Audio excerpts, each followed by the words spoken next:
It means a lot to us. After all, where will we be without our favorite NA meeting? Our group sometimes sponsors picnics or other activities. Often, home group members get together to see a movie or go bowling. We have all made good friendships through our home group, and we wouldn't trade that warmth for the world. But sometimes we must take inventory of what our group is doing to fulfill our primary purpose. Carry the message to the still suffering addict. Sometimes when we go to our meetings, we know almost everyone and get caught up in the laughter and fun. But what about the newcomer? Have we remembered to reach out to the new people who may be sitting by themselves, lonely and frightened? Do we remember to welcome those visiting our group? The love found in the rooms of Narcotic Anonymous helps us recover from addiction. But once we've gotten clean, we must remember to give to others what it was so freely given to us. We need to reach out to the addict who still suffers. After all, the newcomer is the most important person at any meeting. Just for today, I am grateful for the warm fellowship I have found in my home group. I will reach out my hand to the still suffering addict, offering the same fellowship to others. Thanks for being John. How much time you have clean, brother? Like a little over a month now. Let's give it to him, y'all. All right. You got some feedback for what you just read, John? Anybody got any feedback for what John just read? Yeah, I mean, you know, it could be a little overwhelming when you're the new guy. You know, when you don't know how the program works and whatnot. It's always good to reach out your hand and help the next guy that's coming in and whatnot. Okay. You know, there's definitely a good group of people in here that do that type of thing. I mean, not to put anyone on blast, but Chris was one of those guys when I first got here. Chris looked out for me. Who Chris at? He's sitting next to Rob. Okay. So he looked out for me for quite a few things. Okay. You know what I mean? And he showed me a little bit of the ropes. Dave, Eric, Rob, all these guys here. Kind of like everyone here is kind of good with that type of thing. That's good. You know what I mean? So it's hard being the new guy sometimes. So sometimes it really depends on the place that you go to. And this is a good place to go to if you're the new guy. So that's all I can share for that. That's what's up. Thanks for sharing that, John. Yeah. Anybody else? All right. Ladies, any feedback? Okay. She got a mask on, like you got a motorcycle outside. Okay. All right, y'all. I thank God for last night's rest this morning. Rise, thank God for His grace and His mercy. Grace is always giving me what I don't deserve, and mercy is not giving me what I do deserve, and for that I'm eternally grateful. How everybody doing? All right. My name is Derek McKnight. For those who don't know, my partner Robert Hayes. He's here in spirit. Rob get down here one day. He works, all right? And he was telling me today, he works in North Philly, and he lives in North Philly. Then he got to leave North Philly to come to South Philly with no vehicle. And you know what I'm saying? Then he got to leave here. By the time he get back home, it's like 10 o'clock, and he got to get up early in the morning at 6 o'clock. I mean, well, I ain't want to get too much feedback on that, but he know better. I used to do that every day. You know what I'm saying? Because, to me, it's very important. And when you stretch out your comfort zone, blessings come. But anyway, that's another story. But anyway, it's two of us. And this is Sister Deborah. All right, her brother used to go here. Yeah, Sister Deborah. Yeah, and I met her through her brother. And one day they was coming back from New York City, kind of picked them up from 30th and 30th Market, and she said, "Well, we can start recording you, and we're gonna start dressing you up." Cause I used to dress real wild, right? The dogs ate my laces on my boots, but I had a busy day. So God woke me up at 7 o'clock this morning. I said, you know what? I had to move the car because I'm in West Philadelphia by Concordia Hospital, and they give you tickets over there, right? They give you tickets. So I had to get up because I drive my lady's daughter car. I parked it where they do give tickets. So I had to get up. So God got me up at 7 o'clock, got the car, moved it to a safe zone. Then I came back in the house. I told my lady, I said, you know what? I'm going to go to the market. Went to the market. We got blessed with food stamps. Went to the market, came back. Boom. Then I had to leave there. Then I had to go what? Wash clothes. You know what I'm saying? So I've been busy all day long. But it's a beautiful thing. And I realized you can't take care of nobody else if you don't take care of home first. Real important, right? I used to get that backwards. I used to just take care of everything else and neglect home. Right? So tonight, right? I'm an Aquarius. I love illustrations, right? And I love to put things on the board because sometimes you can talk people to sleep. And when you talk, some people take mental flight. What the hell are you talking about?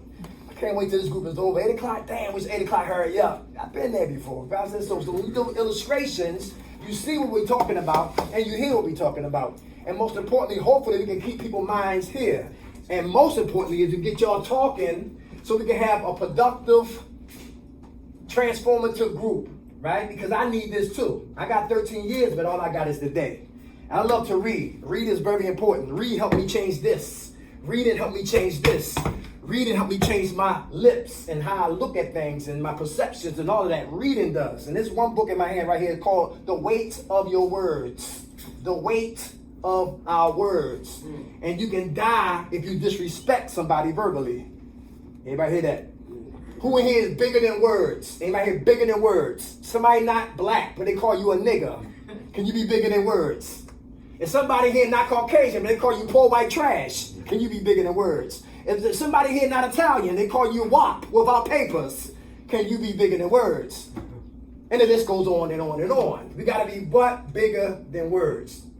And I used to, every time you say something negative to me, I used to always give it back to you. But I say, listen, as long as you don't touch me, I gotta keep it moving. And that's humility, and that's strength, and that takes time, all right? So listen, we got 3 elements right here we're gonna talk about tonight. It's real important. Pride, anger, and fear.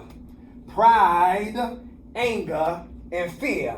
And with a heart, and whatever comes out of the heart, the lips speak. And this is what we're gonna get into right here.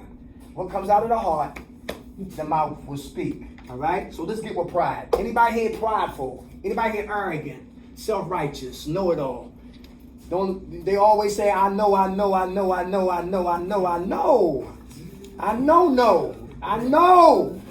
Damn, I know, all right. I know it's time for a group. Who know everything? Anybody been like that? Me. I tell on me. All right, prideful. Anybody remember Mike Tyson? Remember Mike Tyson when he was in the projects and he used to rob the projects from Brooklyn and Brownsville? Rough. Right? And he robbed the projects and he took the janitor keys and robbed some people in the projects and got locked up and sent him to Catskills. And at Catskills, waiting for him was Gus. And when he got there, he said, listen, he seen a picture on the wall, white boxer named Bobby Stewart. And Mike Tyson said, I want to do that right there because all the anger and no father, no guidance, no direction. And here he is. Maybe he's right where he was always wanted to be. And the guy said, if you get your attitude together, Mike, maybe you can have a chance to do what Bobby Stewart, thinking of his name. And he wound up having a good attitude, and he wound up fighting him and broke his jaw, and a star was born. And Gus trained him, and Gus seen a strong kid, a troubled kid, an angry kid, right? A prideful kid. Who needed what? Directions. And sometimes we as men, when you got pride issues, you don't want nobody to tell you anything. Right? And you be arrogant, you be prideful. And I watched Michael and Mike Tyson. And I seen how he was like trained, he was taught, and he was trained, he was taught, and he was, he was well-rounded, he was focused, and he was disciplined, and all that madness, right? In '88, Gus died. And when Gus died, that was his relationship. And when Gus died, Don King and Company entered his life. And all hell broke loose. Got married to Gibbons and all that madness. Because there was no longer relation, it became business. And I remember when he fought Buster Douglas in 1990. And Buster Douglas lost his mother that week. He had nothing to lose. Tyson, I believe, he had everything to lose. He came in overweight. He barely trained. Took him for granted. And they fought 10th round, Tyson went down. And they said the referee gave a slow count, but he lost. Pride always comes before what? The fall. Out of the mouth of a prideful heart comes boasting. Do anybody brag or boast? Brag or boast? How about when the haves brag to the have-nots? How does it make the have-nots feel when the haves bragging to the have-nots? Resentful. Huh? Resentful? Yeah, without a doubt. And make the have-nots want to come rob the what? The haves. Yeah, playing field. That's how it is where I'm from. Yeah, like Raekwon said from the Wu-Tang Clan, you move like Trump, you get your meat lump. How much time you got clean, brother? 14 months. 14 months. God bless you. Boasting and bragging. Boasting and bragging. All right? Prideful. Flattery. Anybody here try to flatterize another brother to get what you want? That's called manipulation. You got a hand? Want to speak on that right there? Flattery. I used to be like that. All right. You know, you always get that peace prophet, get what you got, what you want. Uh-huh. On the spot, wherever you go, girl, whatever, anything. Uh-huh. It's a good trade, Chad. Selling cars. Selling cars. Right, without a doubt. But when you're in the business, you gotta have gap them out. You have to have that trade is good. Right. It's not all about bad. I got you. It's something, you know, that it don't have to be just manipulation. Okay. You know? All right, when we A lot talk. of people look at manipulation in different, you know, like bad. Uh-huh. You can manipulate somebody for something good. That's true. That's true. Like Anne Frank, when the Nazis were coming, she lied and said it was no more Jews in here. So she lied to save face, to save lives. I understand what you're talking about. It can be used in a positive way. But flattery right here is like nice sneakers. Yo, where you get your hair cut from? Yo, he tight on them shape ups. Yo, that chain look real good. Can I get a cigarette? so everything I fed you was BS. What I really wanted was what? The cigarette. So I had to flatterize you to hopefully win your heart, you know, for you to give me a cigarette. Flattery. Alright, flattery is deceptive. Watch the people who try to gas you up. Watch the people in here try to gas you up. Alright? Because you know, listen, don't judge your life through what? Other man's eyes. Do it through your high power. That's really important. Because man is fickle. Man will love you today and hate you tomorrow. They'll speak words of goodness in your name, on your favor. Then they turn around and say, crucify him like they did Jesus. Yeah, because I look at it this way, like, once you can do 1,000 things good. Mm-hmm. Once you do one wrong thing. Yes, they forget. Yes. Yes, sir. That's wild, right? How much time you got clean, soldier? 60 days, all right. Okay, a man, we as men are prideful. We got pride issues. We got to talk about it. Some people ain't saying it. We do. We got it. Boasting is one. Flattery is two. How about reveling? Abusive criticism. Abusive criticism. Anybody? Abusive criticism. Anybody catch that from their family members? Anybody? Abusive criticism. It's not constructive, but it's abusive. You speak in truth, but there's no love there.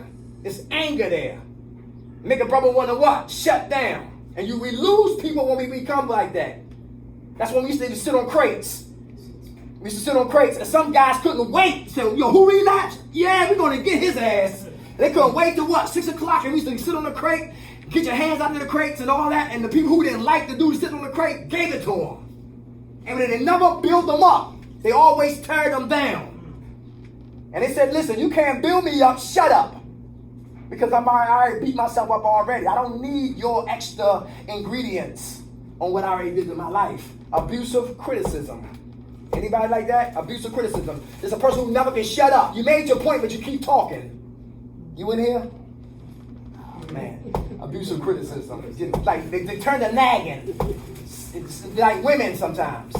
Abusive criticism. We got that at my job right there. Just always nagging and just whacking. Just shut up. Cursing. How about cursing? Anybody curse? I used to curse. You curse, Joe? John? Yeah. Yeah. Okay. All right. Anger. Is cursing spiritual? No. No.